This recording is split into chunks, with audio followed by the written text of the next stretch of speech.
Merhaba, bugünkü derinlemesine incelememize hoş geldiniz. Masamızda bu defa bize ulaştırdığınız kaynaklar üzerinden Sabahattin Ali'nin hikayeleri var.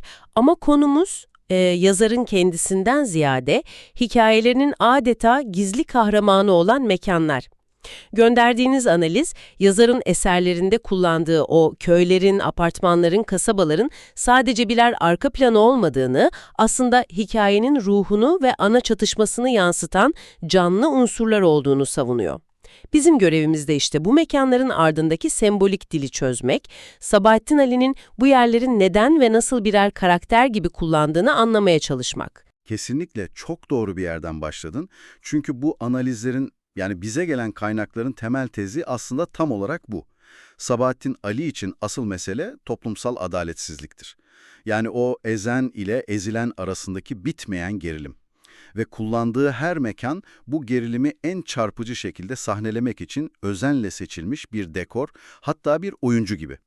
Analiz de zaten bu çatışmayı 4 ana eksende inceliyor. Zengin fakir, aydın halk, devlet halk ve en sonunda da köy kent. Her birinde mekanlar karakterlerin kaderini belirleyen bir güce dönüşüyor resmen. Harika bir özet oldu. O zaman bu 4 ekseni teker teker açalım ve bakalım Sabahattin Ali bu mekanları nasıl birer ayna gibi kullanmış. İlk ve belki de en temel çatışmayla zengin-fakir meselesiyle başlayalım. Kaynaklar bu temanın en somutlaştığı yer olarak apartman hikayesini işaret ediyor. Hikayeyi belki hatırlarsınız ama sahneyi zihnimizde bir canlandıralım. Bir yanda yükselen o modern, heybetli bir apartman, hemen karşısında ise çamur içinde iskelelerle dolu bir inşaat alanı. Bütün hikaye bu iki zıt kutup arasında geçiyor. Ve bu görsel zıtlık, hikayenin bütün gerilimini tek başına özetliyor aslında.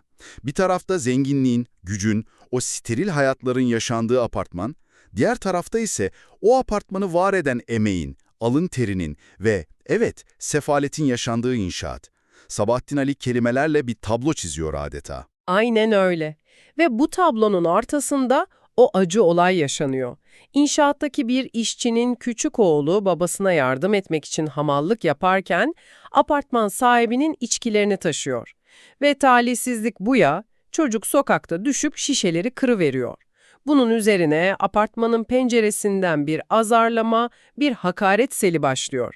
Babası ise tüm bu aşağılanmayı çalıştığı inşaatın çatısından çaresizce izlemek zorunda kalıyor. O sahne gerçekten insanın içine işliyor. İşte tam o noktada mekanların sembolik anlamı devreye giriyor. Analizin de altını çizdiği gibi apartman sadece bir bina değil, paranın ve otoritenin kalesi. Patron tüm hikaye boyunca o apartmanın penceresinden, yani yüksek bir yerden, güvenli alanından hiç çıkmadan karşıdaki işçilere emirler yağdırıyor, onları azarlıyor. Fiziksel olarak bile onlardan üstün olduğunu hissettiriyor. Evet. Sokak ise kamusal bir alan olması gerekirken adaletsizliğin sergilendiği bir arenaya dönüşüyor. Güçlünün, yani patronun, güçsüzü, yani küçücük bir çocuğu ezdiği bir sahneye. Ve o çatının trajedisi de bu galiba. Normalde çatı bir şeyin zirvesidir, en üst noktasıdır. Ama burada işçi için tam bir araf. Fiziksel olarak herkesin üstünde ama sosyal olarak en dipte. Oğluna yardım etmek için aşağı inmek istiyor ama inemiyor. Çünkü o inşaat ve o çatı onun ekmek teknesi. O yükseklik onun çaresizliğinin ve kapanık sırılmışlığının simgesi haline geliyor. Kaynak bu ikilemi çok iyi yakalamış. Mükemmel bir yorum. Çatı, işçinin iç çatışmasının yaşandığı yer. Bir yanda babalık onuru, diğer yanda işini kaybetme korkusu. Yükseklikte olması ona bir güç vermiyor, tam tersine aczini daha da görünür kılıyor. Dolayısıyla mekanlar, karakterlerin sadece nerede durduğunu değil, ekonomik hiyerarşideki yerlerini ve psikolojik durumlarını da milimetrik bir şekilde belirliyor. Patron o apartmanın sahibi, yani mekanın hakimi, işçi ise o mekana muhtaç, bir anlamda mekanın esiri. Bu aydınlatıcı analizden sonra bir diğer önemli çatışmaya, aydın halk kopukluğuna geçelim. Bu, Sabahattin Ali'nin sıkça işlediği bir tema.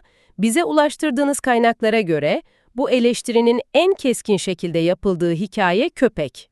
Yine hikayeyi zihnimize getirelim. Şehirden çok uzakta, bozkırın ortasında bir yer. Bir tarafta hayatı boyunca o topraklardan ayrılmamış yoksul bir çoban, diğer tarafta ise arabalarıyla oraya gelen bir mühendis ve şehirli arkadaşları. Evet, köpek hikayesinde olay tek bir arazide geçiyor gibi görünse de aslında yazar zihnimizde sürekli iki zıt mekanı çarpıştırıyor. Köy ve şehir.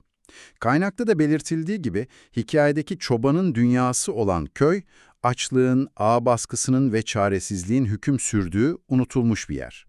Şehirse mühendisin temsil ettiği aydın sınıfını, modernliği, zenginliği ve bir anlamda bilgiyi temsil ediyor.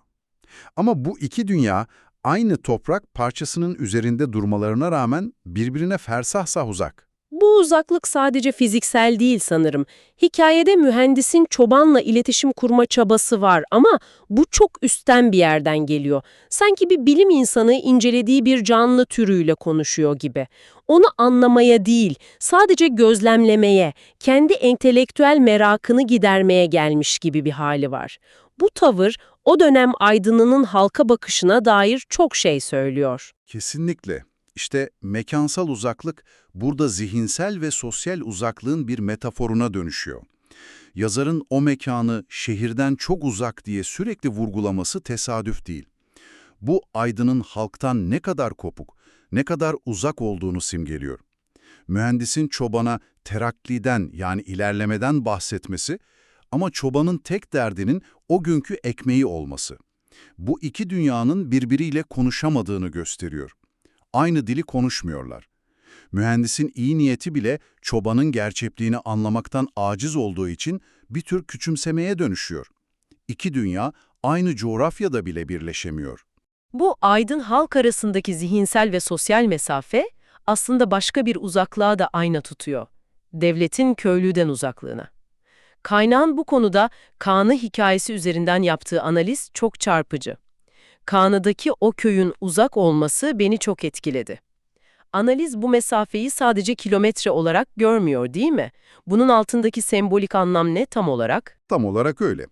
Kaan'ı hikayesinde mekan, kasabaya yani devletin temsil edildiği yere çok uzakta bir dağ köyü.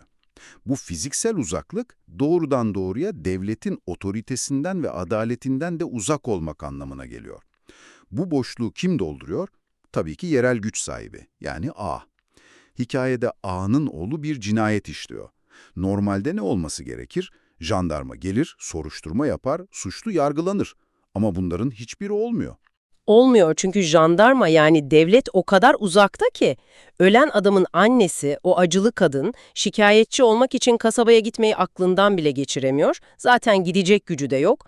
Ve adalet nasıl sağlanıyor? Kadına 2 keçi vererek onu susturuyor. Kan parası gibi bir şey. Yani ortada adalet falan yok, sadece güçlünün borusu ötüyor. İşte yazarın mekan seçimi burada kilit rol oynuyor.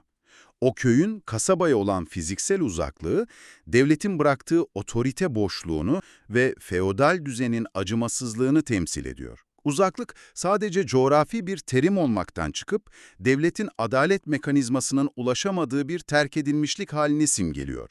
Devletin olmadığı yerde güç kimdeyse yasada odur. Sıcak su hikayesinde ise bu durum daha da trajik bir hal alıyor. Evet, sıcak su daha da karanlık bir hikaye. Orada da yine şehirden uzak, unutulmuş bir köy var. Ama bu defa devletin temsilcisi, jandarma, köye geliyor. Yani devlet orada.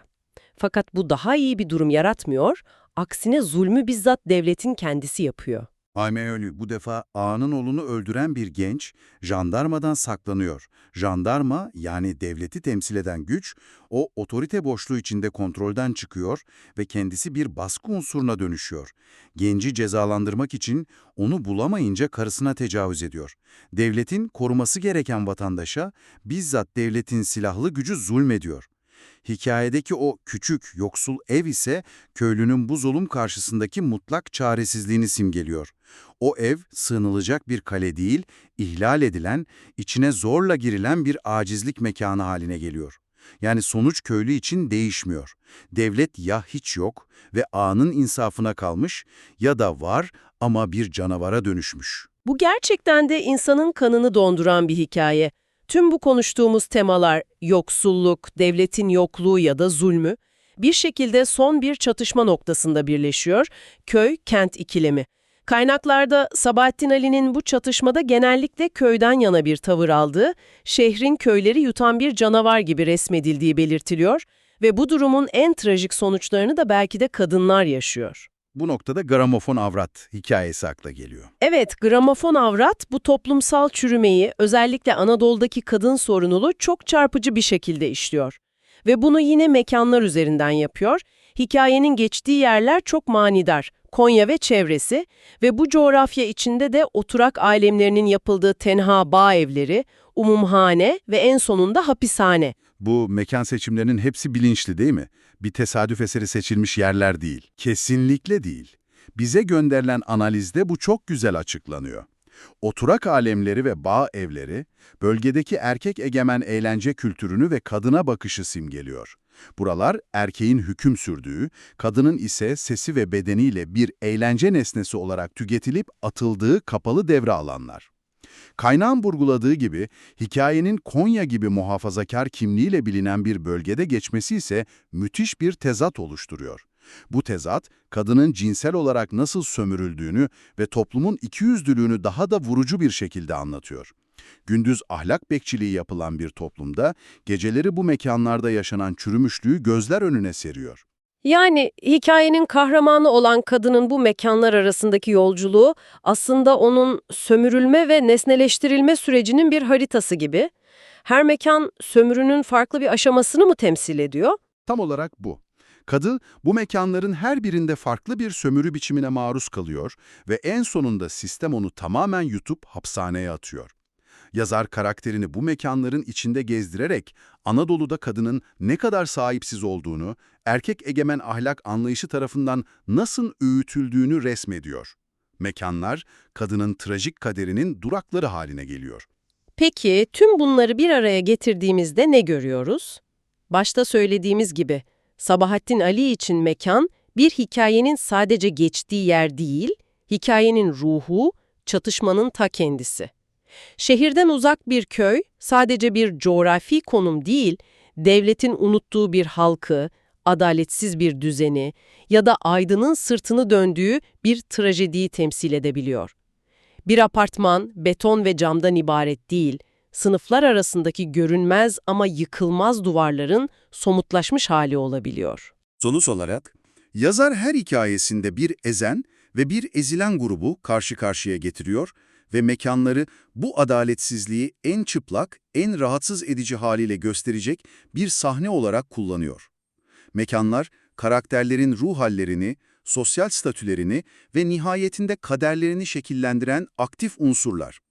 Kaynağın da belirttiği gibi, Sabahattin Ali bu sorunları bir cerrah titizliğiyle ortaya koyarken bize bir çözüm reçetesi sunmuyor. Sadece topluma acı ama dürüst bir ayna tutuyor. Bu analizi bitirirken aklıma şu soru takılıyor. Sabahattin Ali'nin bu kadar karanlık tablolar çizip bir çözüm yolu göstermemesi aslında kendisi bir mesaj olabilir mi? Belki de ona göre bir sorunu çözmenin ilk ve en önemli adımı o sorunu tüm çıplaklığıyla, yaşandığı mekanların dokusuyla, karakterlerin çaresizliğiyle birlikte hiçbir şeyi yumuşatmadan ortaya koymaktır. Belki de çözümün okurun zihninde başlamasını istiyordu. Sizce bir yazarın görevi bize sadece yarayı göstermek midir, yoksa merhemin yerini de işaret etmek midir? Bu soru üzerine biraz düşünmeye değer sanırım.